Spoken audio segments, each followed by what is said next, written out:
La Voix des Bulles présente le One A Club, le podcast BD hebdomadaire qui n'est pas Electra.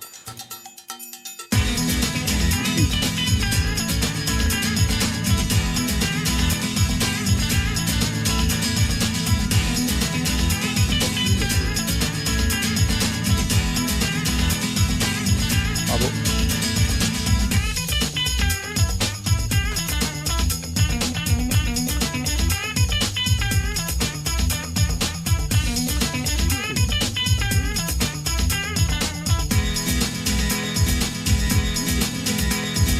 Coucou les gens et bienvenue au One A Club, le podcast de bande dessinée qui va vous présenter 4 fantastiques bandes dessinées qui ont été choisies par... Non, il présente 4 superbes, exceptionnels présentateurs, chroniqueurs. Mais c'était après, c'est les BD sont Non, dans les fantastiques, mais BD, vous êtes c'est juste au-delà les du faire fantastique. valoir. Vous êtes au-delà du fantastique, vous êtes les 3, nous on est 4, on est les 4 fantastiques. Voilà, qui fait la chose? Qui est la chose, ouais, j'allais te dire. On va dire que c'est toi qui fais la chose ce soir. Voilà, alors voilà. Allez, regarde. voilà. Bref, moi Voilà, j'étais pour plutôt ceux sur qui- du latex là. Donc c'est parti. D'abord nous allons avoir Tizak. C'est ça, la chose ou la crampe, Hazard, on est bien dessus. Qui va nous parler de... Vas-y Tizak, tu nous parles de quoi? Je crois que je parle d'un truc Je asiatique crois, il est même pas sûr. japonais qui s'appelle Shamisen. Voilà. Shimizen. C'est notre, Shamisen. c'est notre sous-storm. Shamizen. On va enchaîner avec notre torché qui va nous parler Oh de là. Jérôme. Et j'ai cherché loin celle-là. Je vais essayer de ne pas me brûler les ailes. Oh, oh. Échec. Échec. Puis Thio qui va être le Red Richards. Parce qu'il commence à avoir les tempes blanches. Que la barbe pour l'instant, mais ok. Sinon, au niveau du beat, t'as rien à faire l'élastique? Non, mais c'est pour l'élasticité de la politique austro-hongroise pendant Bon, tu veux le nous parler de début. quoi? Ouais, de Charlotte, impératrice. Le D'accord. tome 3. Et quant à moi, je vais vous parler de... Attends, j'étais comme ça. J'ai tiré de côté, je fais oh la vache, merde. Ça va être tendu. de Daredevil, les tomes 5, 6 et 7 et 1. Mais le 1, il se passe après le 7 parce que c'est le bordel chez les éditions de Daredevil. Mais c'est pas grave. On enchaînera avec un petit œil sur Ahsoka que nous lancera Jérôme. Avec joie et bonheur. Et on va lui donner tout de suite la parole à Tizak. Shamisen, Shamisen. une bande dessinée de Thiago Minamizawa et de Absolument. Guilherme Petreca chez Ankama Absolument. Édition pour 21,90€ parce que même s'ils n'ont plus le label 219, ils aiment bien que ça fasse 21,9€ au niveau des tarifs. Je te laisse poursuivre. Merci, excusez-moi, j'ai eu une urgence nasale. Donc effectivement, on va reprendre, grâce à Thiago Minamizawa et Guilherme Petreca, un conte japonais qui est inspiré de la vie de Haru Kobayashi, qui était une célèbre musicienne. Et en prenant Shamisen, pardon. Shamisen, oui, absolument, c'est le scène.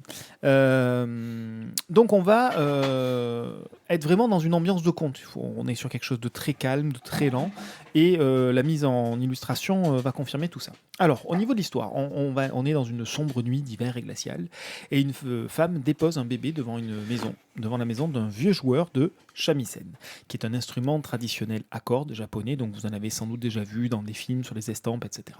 Et donc il va découvrir cet enfant au pied de son feu, au pied de son âtre, et il va devoir la baptiser, et il l'appelle Haru. Ça devient donc sa fille, et il va également la former à l'usage de cet instrument de musique. Quelques années plus tard, la jeune fille est donc devenue une gozé, c'est-à-dire une musicienne itinérante qui voyage de région en région pour apporter un petit peu de vie, de distraction, d'amusement, de raconter aussi de jolies choses à la population locale dans les zones rurales au Japon. Et donc après avoir joué dans un de ces petits villages, elle a réussi à vraiment toucher son public, à toucher les habitants par son art, par la qualité de son jeu. Et Haru chante également, et elle chante divinement bien. Donc le public est vraiment absolument émerveillé.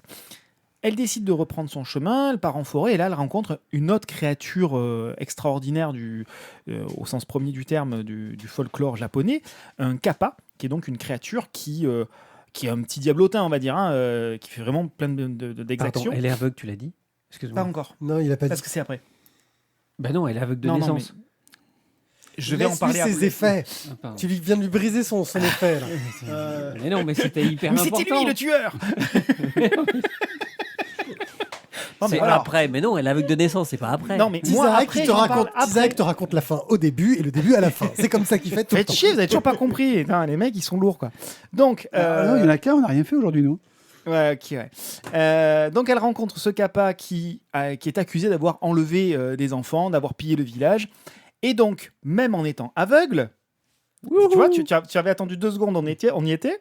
Haru décèle en lui une colère, une douleur d'être rejeté par la population. C'est pour ça qu'il agit comme ça. Et c'est quelque chose qu'il subit depuis toujours. Et elle va essayer de le séduire par la musique, elle va essayer de le toucher par la musique et par son chant. Et donc ce Kappa, il va être séduit par tout ça et il va littéralement la laisser rentrer dans le monde des dieux. Il va lui permettre d'accéder à ce monde exceptionnel. Du coup, à partir de cet instant, Haru symbolise pour lui la fin des attitudes de bassesse qu'il a pu subir, et donc il va l'accompagner dans la suite de l'histoire, et elle va continuer son histoire, ses chants, sa musique, mais dans le monde des dieux. Et là, pour le coup, le public va être radicalement différent, beaucoup plus puissant, beaucoup plus capricieux, et ça ouvre encore de nouvelles possibilités aux histoires et aux contes qui va nous intéresser. Je ne veux pas en dire plus, simplement qu'elle va subir les affres, la colère d'une certaine déesse. Ouais, faut pas faire chier. Il faut pas aller parler aux dieux. C'est toujours la galère. C'est toujours un peu plus compliqué. Donc, on est sur de la culture japonaise. Donc, effectivement, on a quand même certaines références graphiques au niveau des dieux, au niveau des ambiances, au niveau des vêtements, etc., que l'on va pouvoir retrouver. Et là, la recherche est vraiment extrêmement bien faite. On est à fond dans ce folklore-là. On rentre par le petit bout de la lorgnette du conte, qui est donc directement inspiré de la vie de Haru Kobayashi. Et c'est le point de départ pour nous raconter tout ça et nous présenter un petit peu tout ce folklore, et surtout nous faire part de dessins absolument merveilleux. Voilà, l'histoire, elle est ce qu'elle est, on n'adhère pas, on découvre, c'est nouveau ou ça ne l'est pas. Par contre, du côté des dessins, du côté de l'aquarelle, c'est absolument merveilleux. Alors, pour avoir fait un tout petit peu de recherche, excusez-moi pour le vocabulaire si je le prononce mal, mais on est sur un art traditionnel japonais qui s'appelle le ukiyo-e, qui se fait donc en peinture sur bois. Certaines planches sont vraiment des tableaux, c'est vraiment absolument merveilleux. Il y a très peu de texte dans ce livre, et on est vraiment sur une ambiance de contemplation. Pour moi, c'est un petit bijou sur lequel on ne va pas fondamentalement s'attarder complètement sur le scénario. Le scénario est là pour être un fil rouge, un vecteur, pour profiter de l'ambiance et découvrir le folklore, mais principalement par l'aspect visuel et l'aspect graphique. On va rajouter un autre élément qui est l'aspect sonore, puisque cet album bénéficie d'un QR code qui permet de le lire tout en étant accompagné par la musique de ce shamisen. Donc voilà, c'est un petit bijou de calme, de contemplation. Profitez-en, personnellement, je me suis régalé. Thio, toi qui aimes le calme et la contemplation.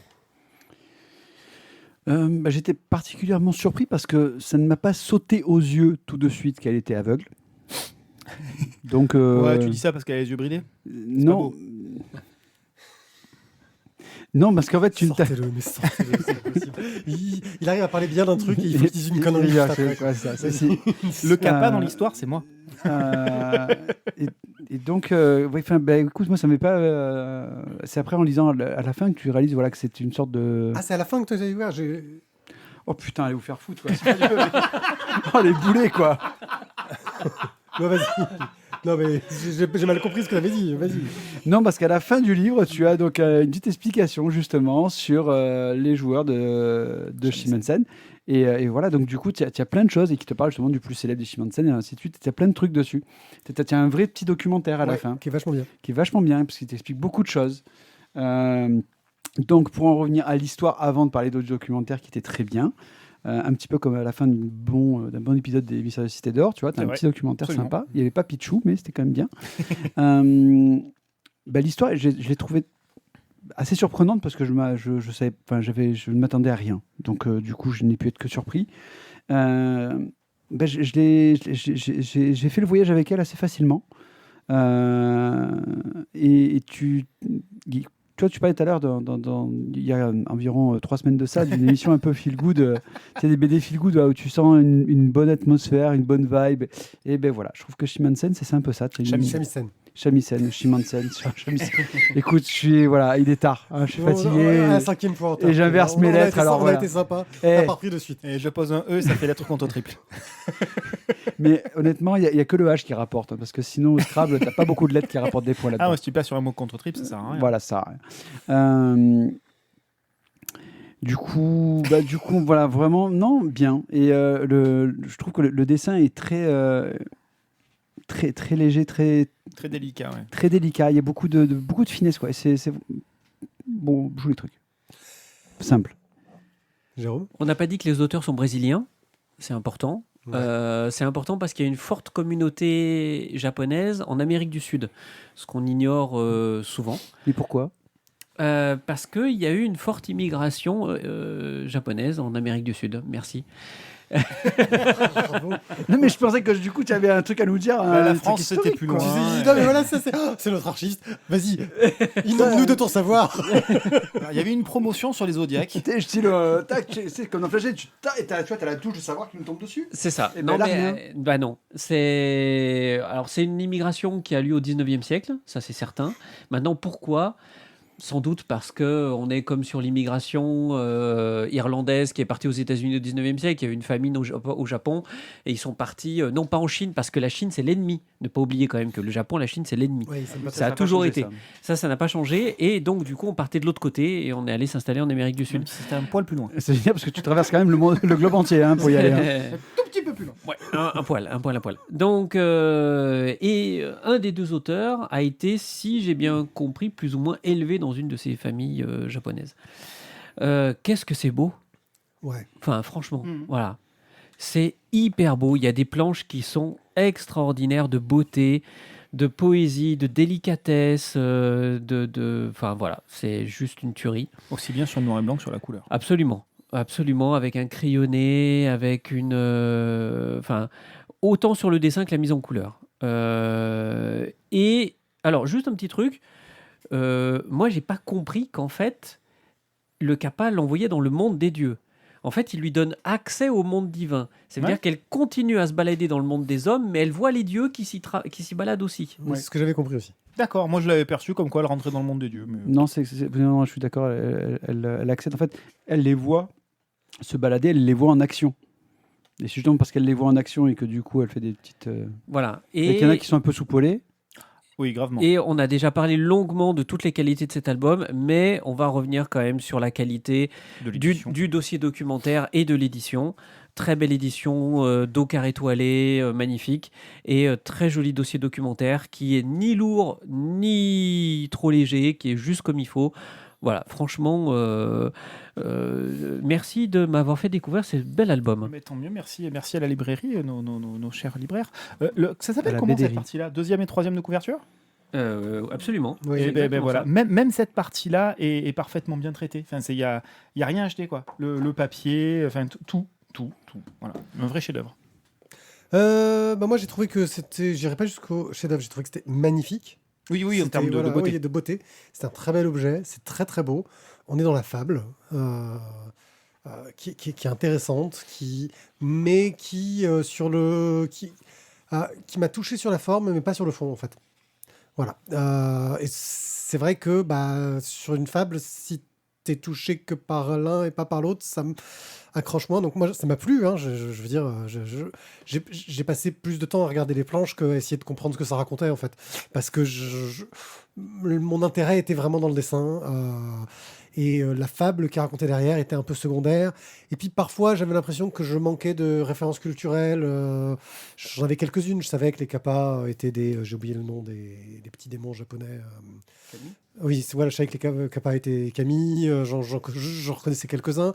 Il y a un côté que je trouvais aussi assez intéressant au début et qui laisse un doute sur la suite, mais pas tant que ça. Donc je suis un peu le cul entre deux chaises.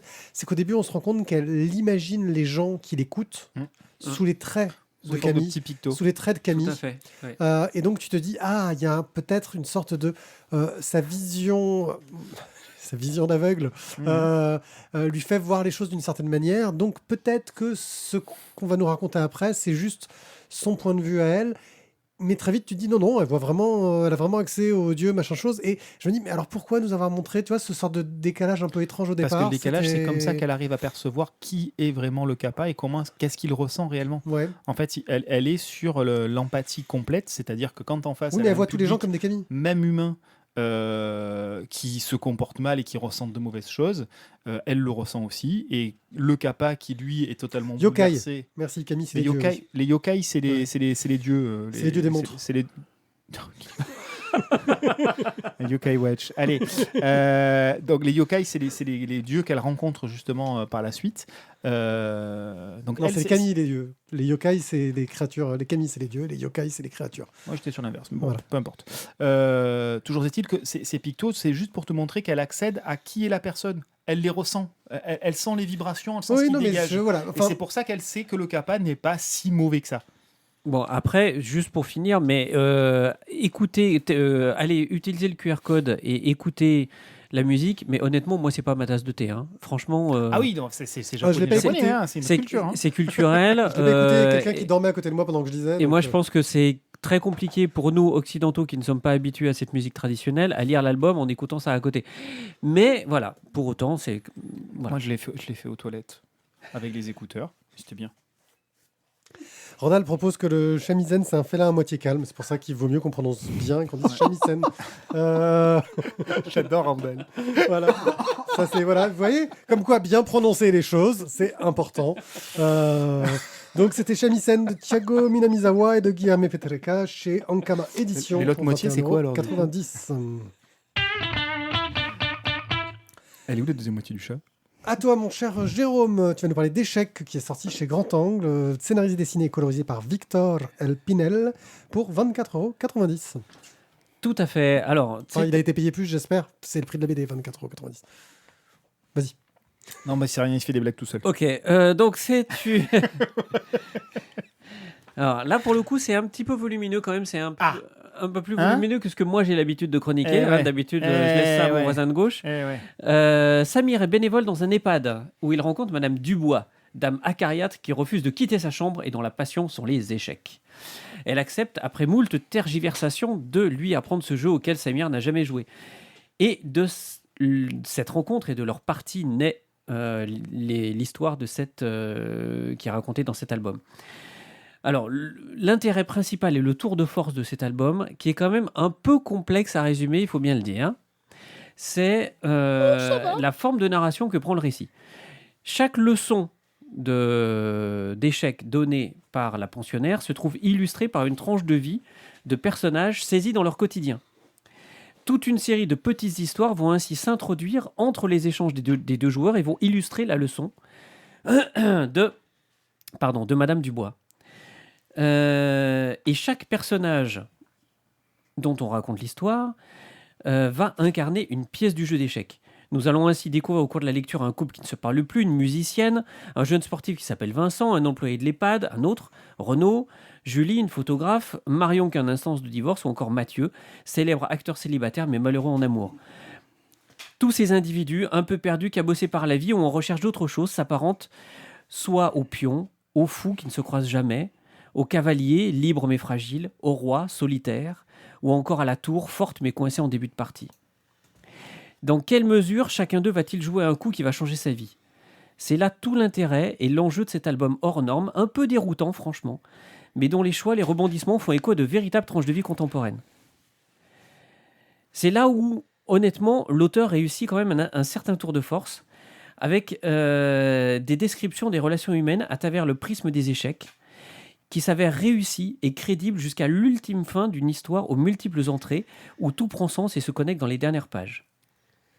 L'auteur Victor Pinel, on l'a peut-être pas dit, se livre à un exercice narratif peu courant et assez ambitieux, le récit choral, procédé qui consiste à faire converger plusieurs histoires vers un narratif commun et cohérent. Un exercice qui exige beaucoup de rigueur et qui se révèle ici maîtrisé. Le graphisme épuré et fluide fait écho à la délicatesse et à l'empathie de l'auteur pour ses personnages.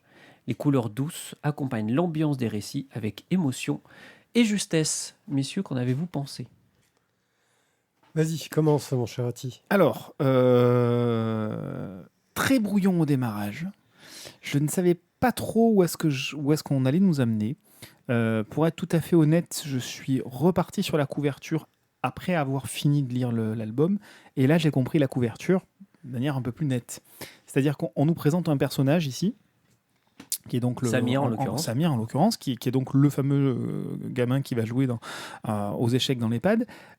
Mais en fait, je m'attendais à ce que ce soit le personnage totalement principal de l'histoire, ce qui n'est pas le cas, puisque c'est un récit choral et que c'est une espèce de chassé-croisé de vie, de couple, de solitude, etc. Et c'est ce qui m'a un petit peu perdu sans doute au démarrage, c'est le fait que la couverture montre un personnage principal, ce qui n'est pas en réalité le cas. Et à la fin de l'histoire, tu devrais couper le chrono, parce qu'on a fini le chrono. Je suis revenu dessus et là j'ai mieux compris la mise en place, la mise en scène de cette couverture, qui est effectivement du coup au final assez parlante. Mais c'est peut-être pour ça aussi que j'ai été perdu au début du récit. Au final, toutes les pièces du puzzle s'emboîtent très bien. C'est assez malin que A aille B, B aille C, etc. Voilà, que tout est lié à la fin. Tout soit lié, pardon. Mais voilà, c'est un récit qui est super intéressant, avec énormément de personnages qui font une introspection, d'où le volume aussi, parce qu'on a quand même une flopée de personnages dans ce récit. Chacun est traité de façon à ce qu'on arrive malgré tout à s'y attacher, alors qu'on ne le croise pas tant que ça dans le bouquin. Il manque un petit supplément de quelque chose pour moi pour en faire vraiment un grand album, mais c'est un excellent moment, je l'ai lu d'une traite, je me suis régalé. Mais voilà, il manque un petit ingrédient supplémentaire, une petite touche, une petite pincée de quelque chose que je n'ai pas réussi à trouver, je n'ai pas mis le doigt dessus. Thio ? Tout d'abord, pour commencer, je te félicite. Parce que faire le pitch d'échecs, déjà, en fait, au départ, tu vois, je vais juste vous dire. Ouais, il y avait une vraie inquiétude. Pied m'a dit, heureusement que c'est une BD de Jérôme, sinon, Tizak, il va nous en faire 12 heures pour nous refaire le pitch. Donc déjà, je te félicite, parce que honnêtement, je trouve que c'était précis, concis, c'était beau. Voilà. Ouais, ça a l'air moins précis là. Splendide. Non, mais moi je trouve ça splendide au niveau de l'écriture, de la narration, c'est au top. C'est au top parce que je trouve que c'est ciselé, ça s'imbrique comme des petites pièces d'un Lego, mais c'est parfait, c'est millimétré. Il y a un petit côté Usual Suspect. La seule, écoute, tu vois, ça m'a fait un peu comme malheureusement la première fois que j'ai vu Usual Suspect, c'est que j'ai vu la fin avant de voir le début du film sur Canal+, sur la 5e ou 6e diffusion. C'est ballot. Ouais, c'est ballot, ça m'a un peu tué le truc. Mais sauf qu'en fait, j'ai très vite, en fait, un des indices, un des événements en fait parce qu'en fait, dans la BD échec, tout est ritualisé. On est presque comme dans un EHPAD avec avec des vieux, avec des jeunes. Tout est ritualisé et tu retrouves toujours les indices qui vont revenir à chaque fois. C'est comme une sorte de musique, tu vois, dans cette BD. Tous les événements reviennent de manière cyclique. Tac, tac, tac, tac, ça s'enchaîne. Et il y en a un qui revient et en fait, j'ai eu un doute sur cet événement dont on parle plusieurs fois et je me suis dit, merde, ça va être ça. Et c'était ça. Mais ça m'a vraiment pas gâché mon plaisir parce que je trouve déjà juste d'avoir réussi à produire un scénario de cette qualité et d'avoir autant de petits événements qui tous s'amalgament en formant un super truc, quoi. Et c'est beau. Et cette narration avec les pièces d'échecs, écoute, voilà, donc, vraiment, tout est bien. Tout est bien. Alors, tu vois, toi, tu disais qu'il manquait pas grand-chose. Moi, je trouve qu'il lui manque rien. Moi, je suis. Mais j'avais pas fini en fait. Ah, pardon, vas-y. Mais ça y est, là, j'ai fini. T'avais fini, quoi. J'avais fini. J'avais attendu que tu finisses de parler. Pour une fois que j'attends que tu finisses de parler, tu pourrais faire un effort. Voilà, Good job. Ouais. Moi, j'irais plutôt du côté de Tizak. J'ai été. Excuse-moi, je te coupe carrément.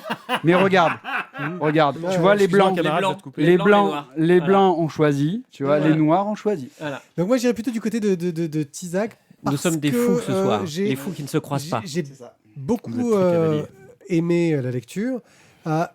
Sur le final, j'ai trouvé ça moi, j'ai eu mon petit effet de waouh, etc. Même si je m'attendais un peu à ce que ça fasse ça.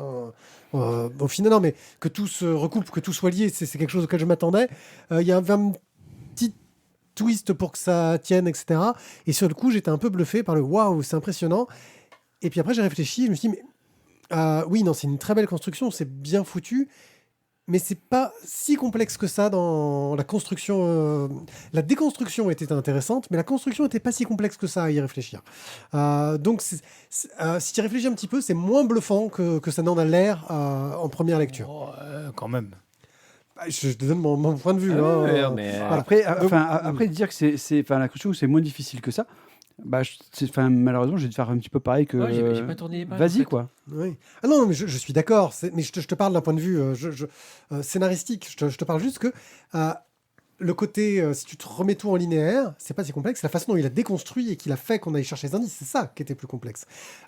En gros, on a l'impression que quand il te remet tout en linéaire, c'est ça qu'il a fait qui est trop fort. Non, ce qu'il a fait qui est trop fort, c'est de tout fracasser pour construire son récit.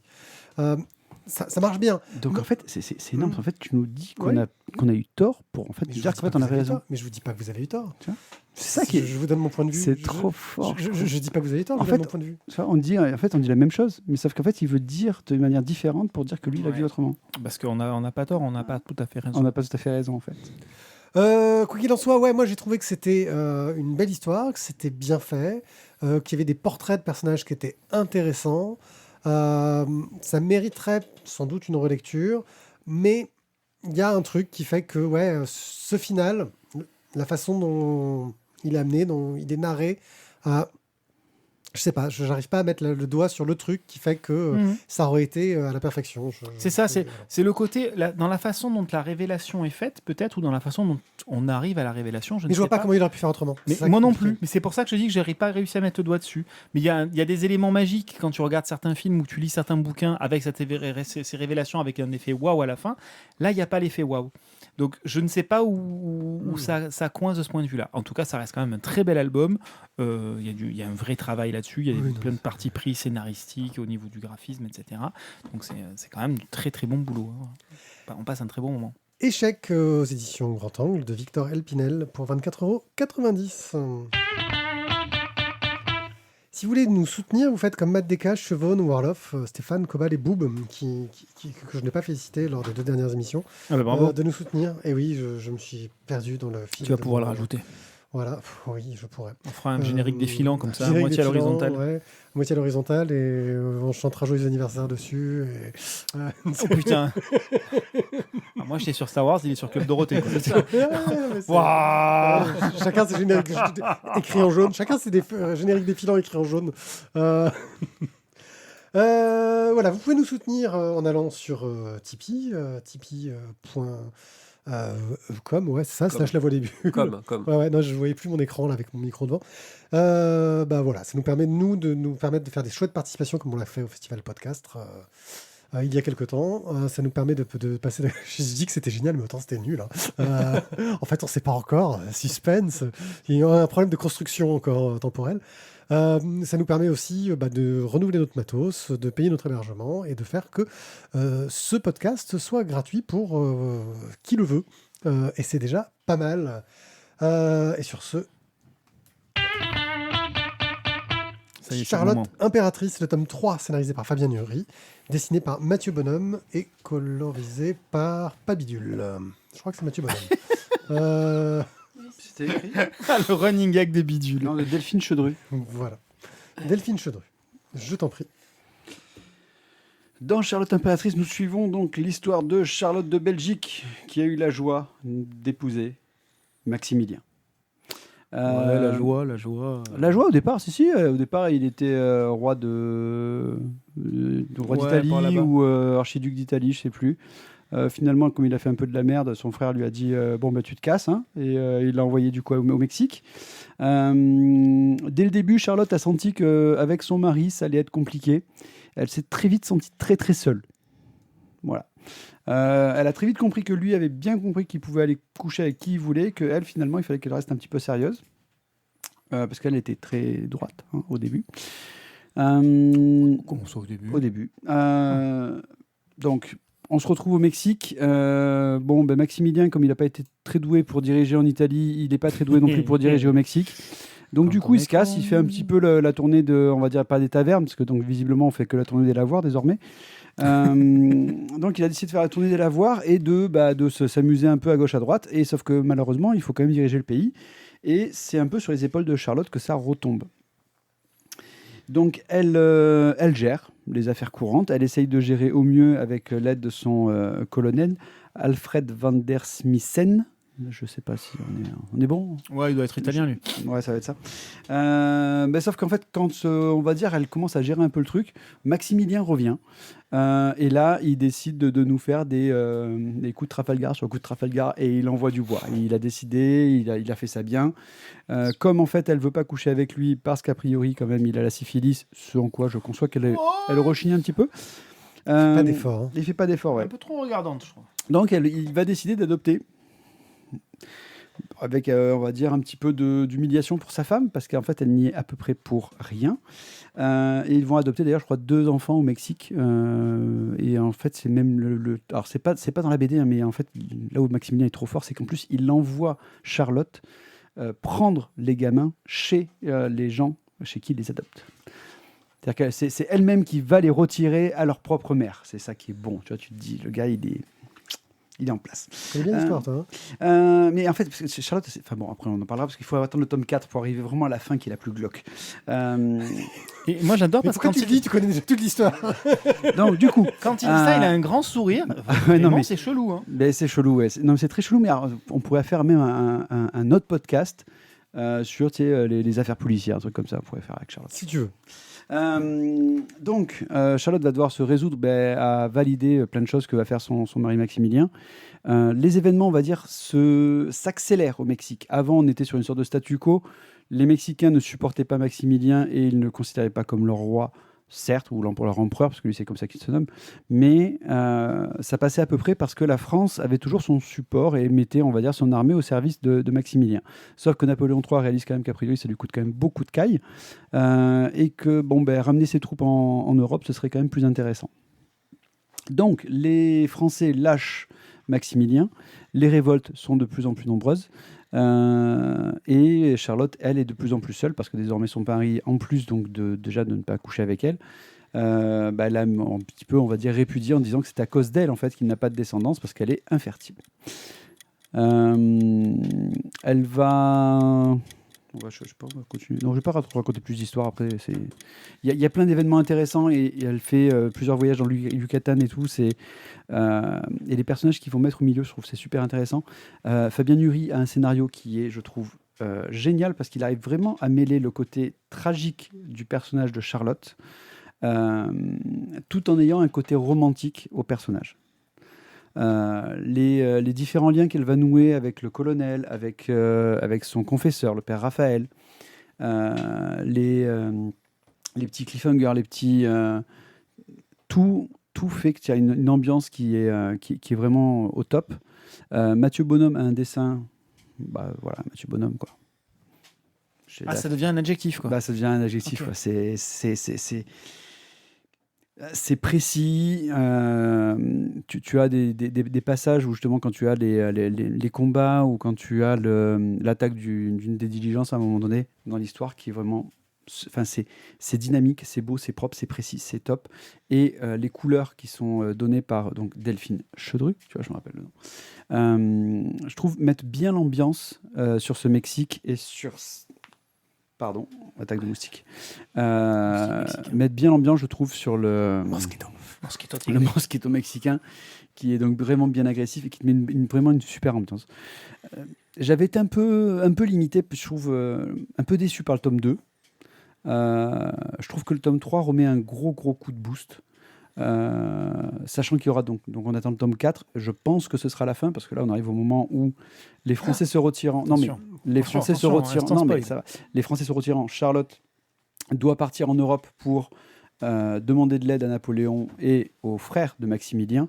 Et là j'ai un trou sur le frère de Maximilien qui donc l'archiduc. Non. Je crois que tu chipotes sur les détails. Vas-y. Voilà, enfin bon, et donc elle repart en Europe pour demander de l'aide, pour qu'on sauve, on va dire, son mari et son empire. Et voilà, donc ça, ce sera un peu la fin de l'histoire. Normalement, le tome 4, je pense qu'ils n'y pourront pas aller plus loin. Ou alors, ils feront un tome 4 et un tome 5, mais à un moment donné, il faudra que ça s'arrête. En tout cas, une superbe série. Donc, Roi de Bohème, pour rappel. Et de Moravie. Bon. Et c'est Fernand de Tyrol.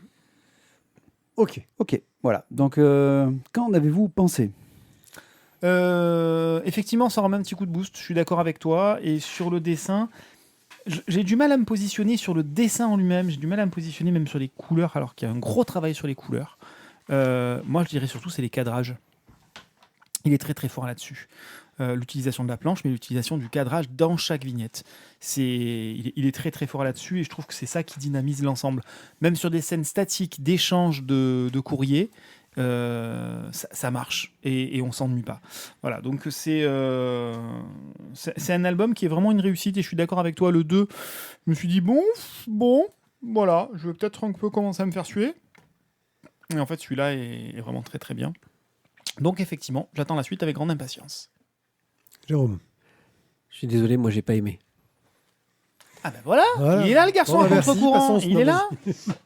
Alors, en règle générale, le bouton pour couper son micro, c'est à gauche. En règle générale, en fait, j'ai de plus en plus de mal avec les albums de Fabien Nury. C'est une allergie donc. Ça commence, ouais. C'est une nurite. C'est une nurite. En fait, j'ai beaucoup aimé Il était une fois en France, qu'il a fait connaître, très clairement. Mais j'ai vraiment beaucoup de mal avec les albums qui commencent par... je vous lis,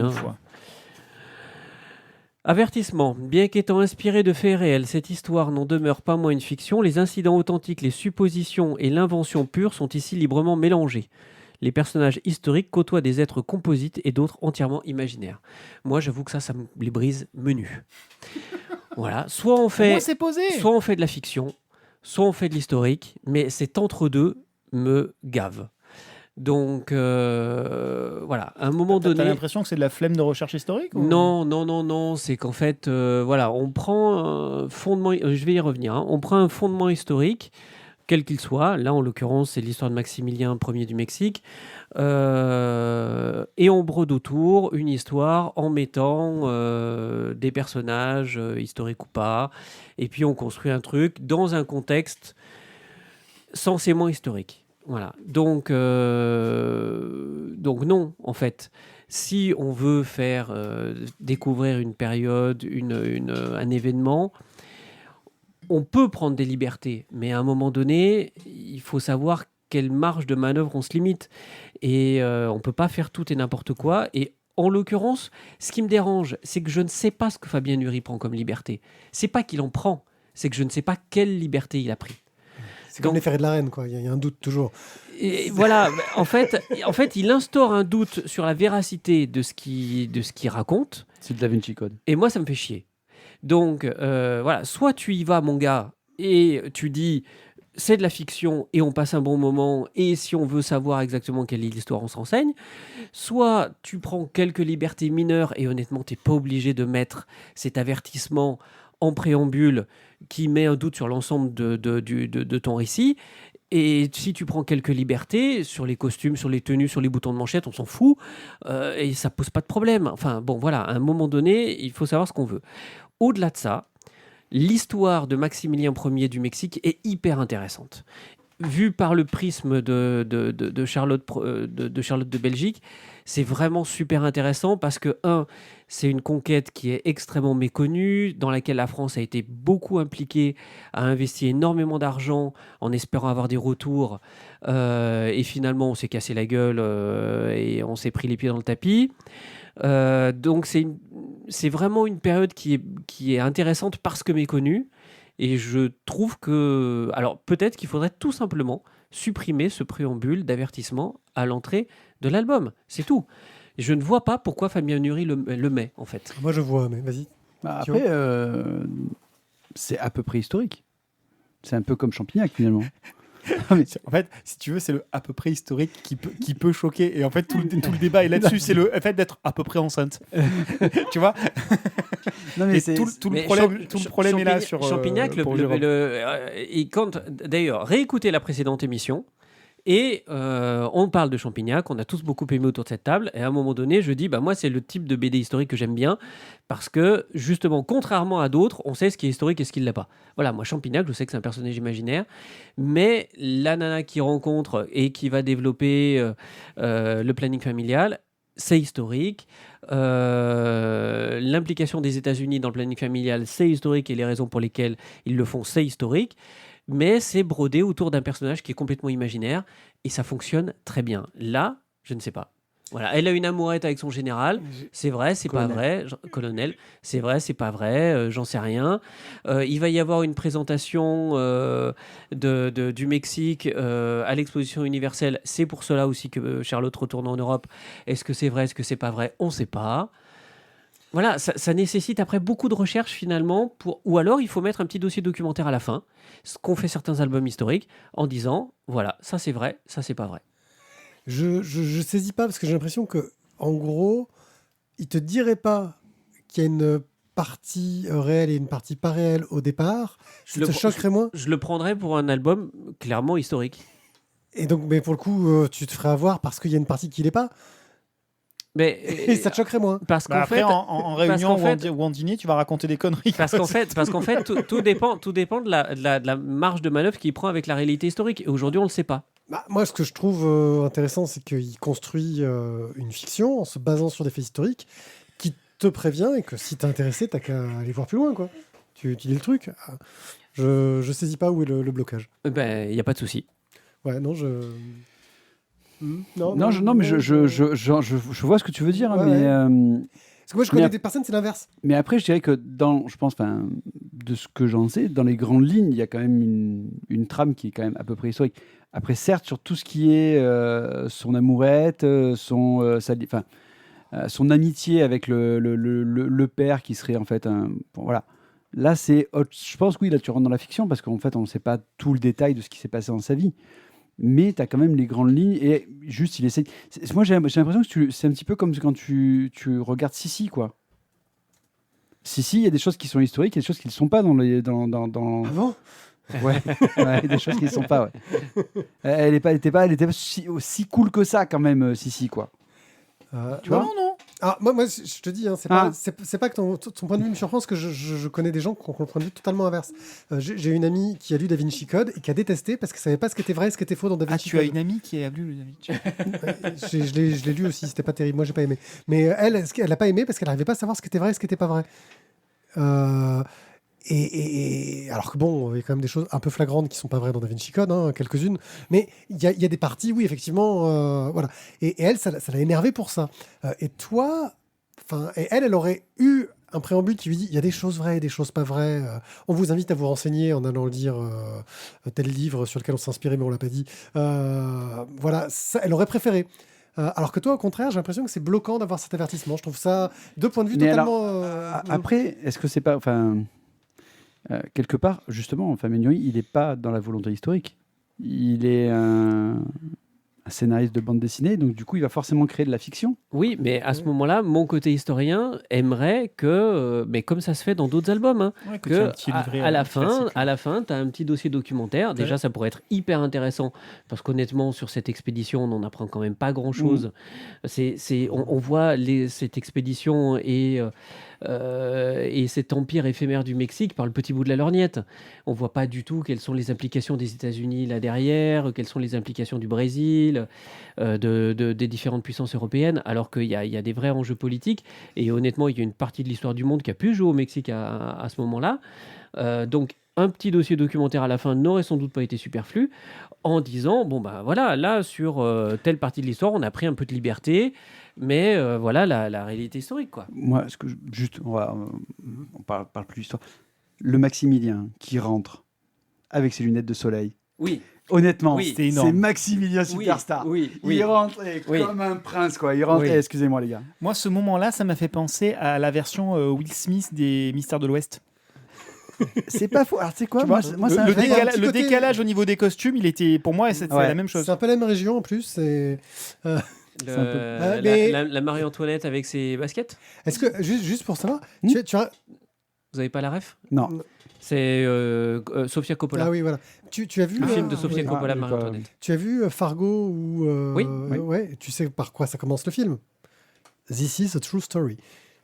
Oui. C'est le début du film, il y a écrit This is a true story. Ce qui n'est pas le cas du tout Et c'est le début aussi de tous les, de tous les épisodes, de tous les épisodes de la série, qui est excellente. Donc voilà, non, c'est ça, c'est rigolo, c'est que c'est un livre, donc c'est Mais forcément... ça dépend quelles sont tes On attentes. va- Quand tu rentres dans le livre en espérant apprendre quelque chose et qu'effectivement tu sais pas à démêler ce qui est vrai de Bon, ce qui ne l'est pas. On c'est va, différent. ouais, je pense qu'on va couper La le débat question, là. c'est est-ce que c'est une bonne BD ou pas? Oui, c'est une bonne BD, j'ai trouvé sympathique, je ne veux pas exceptionnel, je serais curieux de la fin parce que le destin de Charlotte est... Bon, tu voudras lire le tome 4 ou pas? Toi, tu le connais déjà, donc... Ouais. Voilà. Euh, Je te le passerai parce que moi je vais l'acheter. Bah voilà. voilà. Donc Charlotte Impératrice de Fabien Nury et Mathieu Bonhomme et Delphine Chaudru. Delphine Chaudru chez Argo pour 17 €. On attaque avec quelque chose d'un peu plus léger. Nous allons parler de Daredevil, la série de 2019, les tomes 5, 6 et 7, mais aussi de Daredevil, la série de 2022, le tome 1. C'est scénarisé par Chip Zdarsky, dessiné par beaucoup de gens, mais principalement Marco Cecchetto. Je vais vous épargner de vous donner le nom de tout le monde. Et je n'ai mis Ouais. que ceux qui ont Ouais. fait un des bouquins, je crois que c'est le 7. Ouais, je sais, mais Ouais, pour faire simple, dans notre document Excel, il y a un pavé comme ça. Alors pour Ouais. tous les autres BD, c'est grand comme ça, et pour ça, c'est comme ça. Ouais, non, je sais, c'est une horreur les comics là-dessus. Pour ça, surtout quand on en traite autant. Et Alex Maleff a Oui. fait de l'ancrage. Oui, puis il y a aussi des dessins, parce qu'il y a un numéro spécial où il y a plein de vieux dessinateurs qui redessinent Il dessus. a fait de l'ancrage dessus Ouais, aussi. ouais. Ouais, puis il y a Patrick qui est passé, il m'a filé un coup de main sur Non, les mais, couleurs. bah, c'est pour ceux qui ont lu Daredevil, Alex Maleff. Alex Maleff. Non, mais je crois que tous. Voilà. Hein, il Ouais. y a Romita Junior qui fait un dessin. Aussi. Il y a. Bon. Bon, bref, à chaque fois Ouais. qu'il y avait un pote qui passait, il est venu mettre son coup de crayon. Non, il y a un numéro anniversaire, je crois, au milieu, où ils ont demandé à plein d'auteurs historiques de participer dessus. Bref, de quoi ça parle? On est sur une fin d'arc. Arrête, sinon je vais Et, gratter le bouton. et sur un début d'un nouveau. Qu'est-ce que j'ai fait? Je sais pas, tu vois. Ouais, on a gratté sur le bouton. On est sur une fin d'arc et un début. On va d'abord parler de la fin du premier arc de Chip Zdarsky. Qu'est-ce que ça raconte? Daredevil a eu un accident, a eu du mal à s'en remettre. Et alors qu'il revenait Matt Murdock faire le justicier, donc Matt Murdock c'est le justicier aveugle qui est avocat le jour, il y a quelqu'un qui meurt pendant la baston. Donc il se sent super coupable parce qu'il est quand même à fond sur la loi et la justice. Et suite à de nombreuses mésaventures, qu'est-ce qu'il fait? Il se rend à la police, il se retrouve en tôle, mais il trouve une sorte d'arrangement qui arrangeait sans doute bien les scénaristes, comme quoi il a le droit d'aller en prison masqué. C'est ça.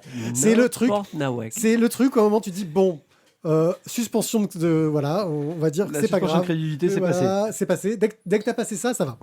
Faut le passer. C'est pas évident sur ce point-là. Bon, après, Batman dans White Knight a fait exactement la même chose avec Gordon. Il a eu le même arrangement. Voilà. Donc il arrive à avoir cet arrangement-là, etc. C'est plutôt bien traité. Chip Zdarsky traite de ça. Il traite en parallèle de la tentative de Wilson Fisk de monter, de quitter le crime de rue pour devenir plutôt un criminel de haut niveau, c'est-à-dire dans la politique. Il devient maire. Il use de son pouvoir-là pour essayer de nuire à ses ennemis. Mais il faut savoir aussi que Matt Murdock, dans un arc précédent qui n'a pas été traité par Chip Zdarsky, avait réussi à faire oublier, grâce au pouvoir d'un super vilain, le fait que les gens connaissent son existence, connaissent sa vraie identité. Personne ne connaît sa vraie identité. Là, en gros, on va suivre le fait que le quartier de Hell's Kitchen que Matt Murdock et Daredevil protègent, il est attaqué, et donc des gens commencent à vouloir le protéger d'eux-mêmes en prenant le costume Daredevil. Ça se passe pas super bien parce qu'ils n'ont pas les entraînements. Alors, Matt Murdock fait un arrangement avec Elektra qui décide de devenir Daredevil pour protéger le quartier. Sauf qu'elle, elle dit oui, je suis Daredevil, mais je suis Elektra. Je veux dire, elle le cache pas. Elektra, identité secrète, c'est n'importe quoi. Par contre, ce qui l'a fait un peu chier, c'est qu'elle est obligée de faire un petit deal avec lui. On tue pas les gens. Et ça la fait chier parce que souvent tuer les gens ça règle les problèmes un peu plus de façon efficace quoi. Bon, elle suit les règles, tout ce qu'on veut, et on va suivre un peu comment est-ce que Daredevil va se retrouver en prison lié à une histoire de crime, essayer de résoudre ce crime-là et trouver une raison qui lui autoriserait de sortir de prison. Ça, c'est la fin du premier arc qui est dans les tomes 5, 6 et 7. Niveau graphique, Marco Cecchetto, il déchire. Il y a d'autres auteurs qui font un peu des fill-in qui déméritent pas, mais qui, dès qu'il y a Marco Cecchetto qui arrive, tu fais ouais, c'est moins bien. Le look de Elektra en Daredevil, il déchire. C'est super réussi. Ça marche très bien. Si on aime Daredevil, c'est un très bon arc, une très bonne fin d'arc. Et là, on va arriver sur un petit souci éditorial, qui est un classique, et qui va amener un petit spoil. À la fin de cet arc-là, on voit Wilson Fisk qui va se marier avec Typhoïde Marie, qui est en train d'ouvrir ses dossiers. Typhoïde Marie. C'est une super méchante, mais c'est... Voilà. Mais il est en train qui en fait est sympa, finalement. Voilà. Il ouvre les dossiers. Ouais, non, mais si t'as pas suivi Daredevil, t'es largué. C'est une autre culture. Il ouvre les dossiers, et là, il se rend compte que tout ce qu'il a devant les yeux sur le dossier... C'est pas historique. Hein. Ouais. Voilà, c'est la fiction. C'est une vraie fiction, là, ils l'ont dit de suite. Sur les dossiers de... C'est marqué au début. Tout ce qu'il y a sur les dossiers qu'il avait sur Daredevil sont vides. Il ne voit rien. Pourquoi ? Parce que, grâce au pouvoir du super méchant, plus personne ne peut savoir quelle identité. Et lui dit, il y a un truc qui cloche, c'est pas normal. Fin de l'arc. Et c'est là qu'on arrive sur un gros problème, c'est que c'est parti sur un crossover. La suite, c'est un crossover en 3 tomes de 25 €, dont je me suis un peu renseigné, il y a à peu près que le tiers qui est intéressant. Pourquoi ? Parce que c'est le principe des crossovers chez Marvel, c'est qu'on essaye d'intégrer des nouvelles... Donc c'est qu'on mélange plusieurs séries. Il y en a certaines qui ont l'air très bien. Il y a une série qui s'appelle The Woman Without Fear, qui est le point de vue d'Elektra en tant que Daredevil. Il y a quelques personnages secondaires qui sont traités intéressants, mais tout ça, c'est zappé complètement. Et ce qui est dommage, c'est que le final de ce crossover, qui s'appelle Devil's Reign, avait l'air très intéressant. Mais franchement, me payer 75 balles pour un tiers de trucs intéressants, j'aurais presque préféré acheter les fascicules à l'américaine pour ne prendre que ceux qui m'intéressent. Qu'est-ce qu'il se passe dans cette situation-là ? Pendant que Daredevil est en prison, il demande à son frère jumeau caché... Il tourne voilà, le chrono parce que... Tu sais que je me posais la même question. Je pense que je l'ai coupé ça en coupant le jingle tout à l'heure, sans faire exprès. C'est dégueulasse. Ouais, je sais, totalement.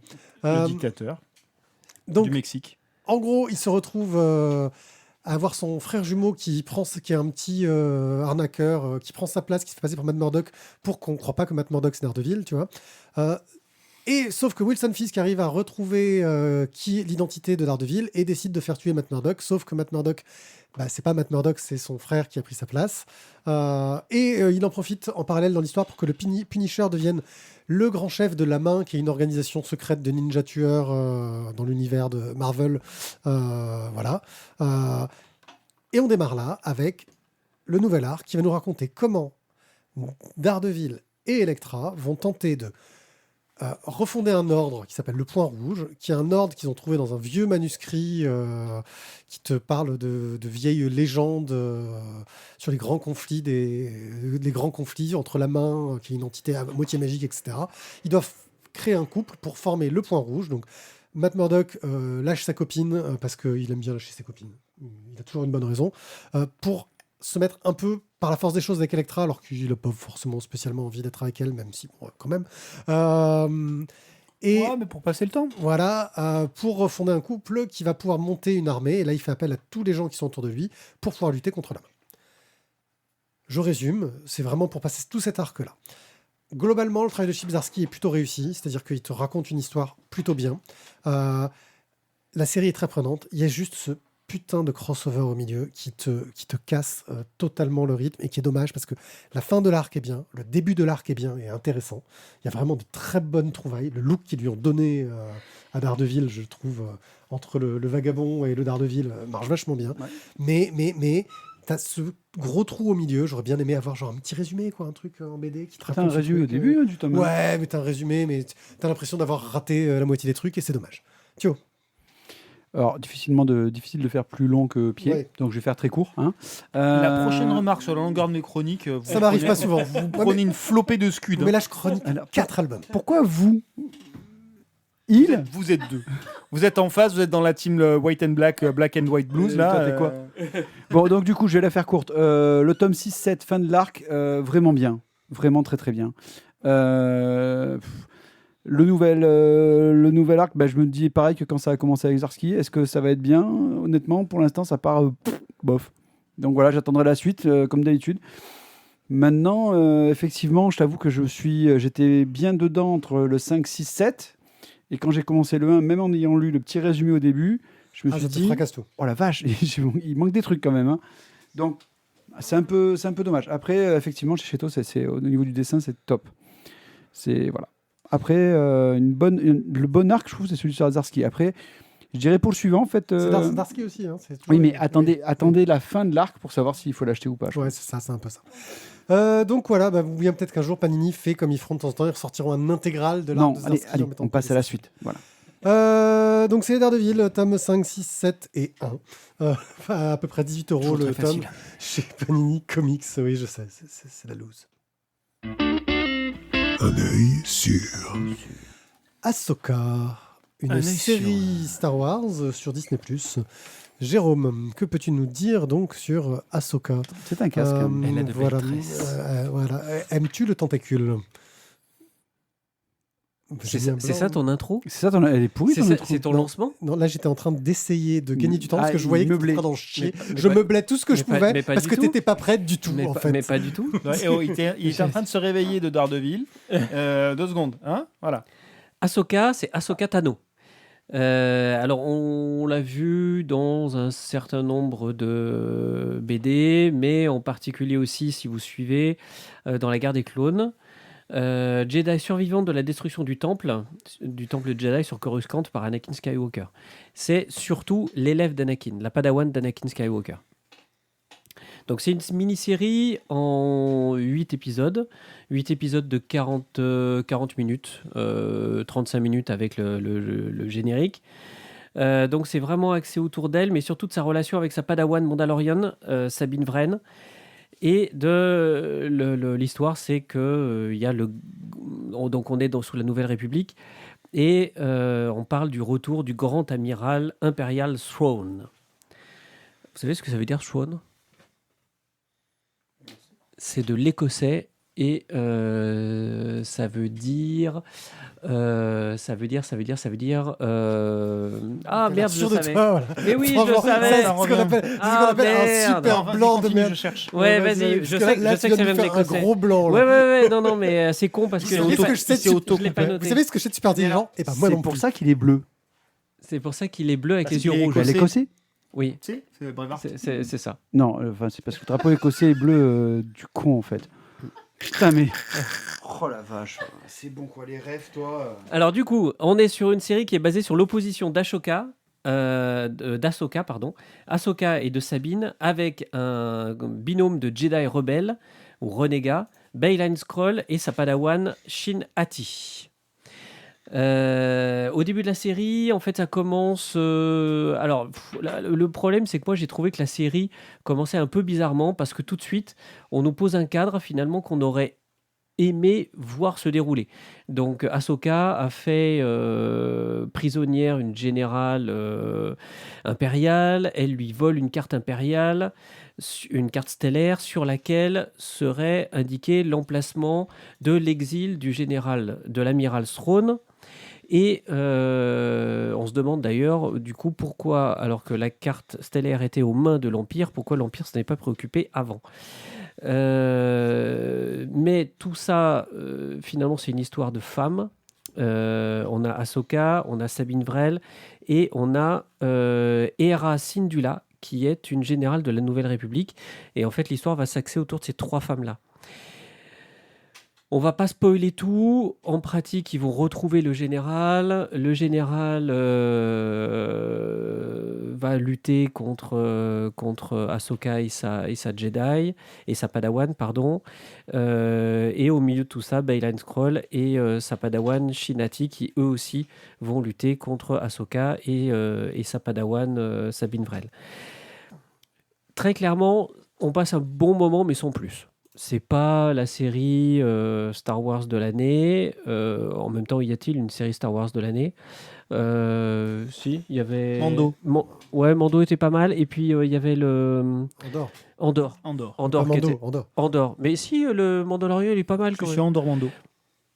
Alors, on est sur la suite aussi de la grande mode. En ce moment, il y a une grande mode sur les Mandalorians. Donc, Sabine Wren, c'est une Mandalorienne, c'est-à-dire qu'elle a l'armure des Mandalorians et en plus, elle a un sabre laser. Donc elle a un peu le beurre et l'argent du beurre. Après, elle est nulle en force, mais enfin, elle arrive à s'en sortir quand même un petit peu. Force au cul. C'est ça. Donc c'est pas très original, ni dans la forme, ni dans le fond. On passe un bon moment. Attention, malgré tous les efforts du dictateur, cette chronique hors sujet contient du spoil. Vraiment désolé pour tous. Ce qui est surtout intéressant, en fait, et là, il faut spoiler un petit peu parce que sinon, vous allez vraiment croire que la série est pourrie absolue. Ce qui est surtout intéressant, c'est le dernier épisode. Donc, le dernier épisode qui reste sur un cliffhanger hyper intéressant. Thrawn n'est pas dans un autre système stellaire, il est carrément dans une autre galaxie. Et en fait, il trouve un moyen d'aller dans l'autre galaxie, sauf que Thrawn se barre en laissant Ahsoka et sa Padawan seuls sur cette galaxie. Et il n'est pas possible, avec les vaisseaux normaux, de passer d'une galaxie à une autre. On peut passer d'un système stellaire à un autre système stellaire, mais pas d'une galaxie à une autre. Donc, elle se retrouve coincée dans cette galaxie, éloignée de la galaxie où se passe Star Wars, où se passe l'Empire. Donc, on se demande bien comment elles vont revenir, mais en tout cas, il est certain qu'elles vont revenir.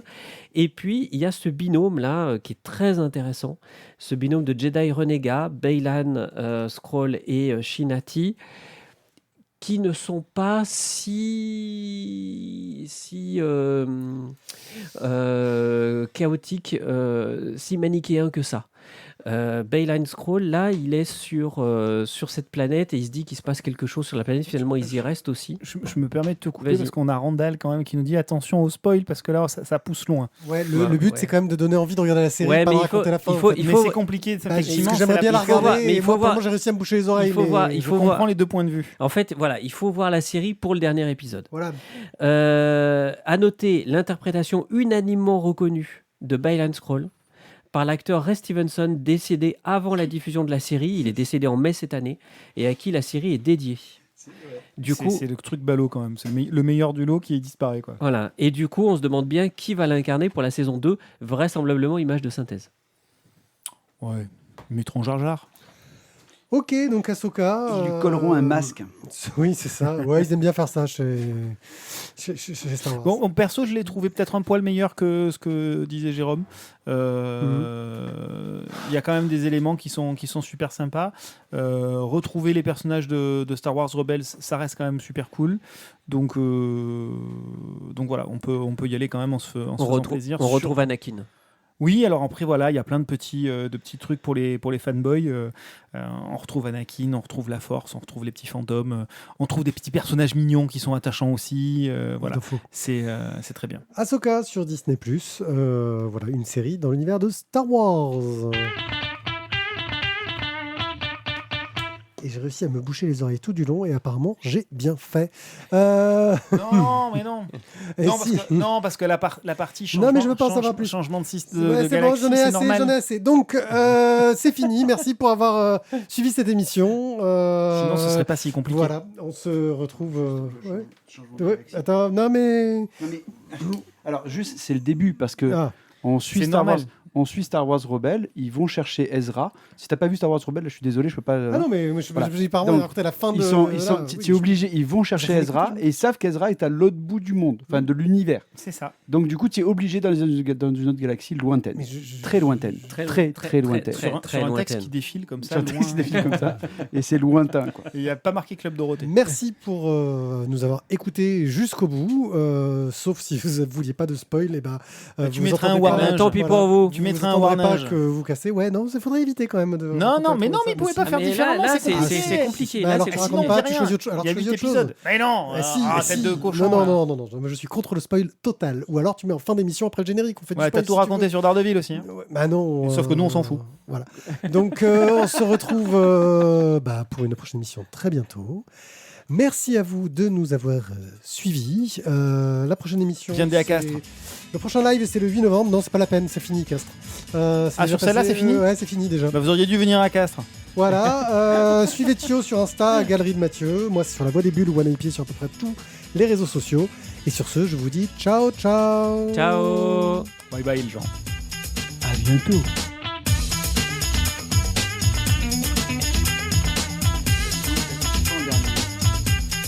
Les bébés bien côté historique, les DVD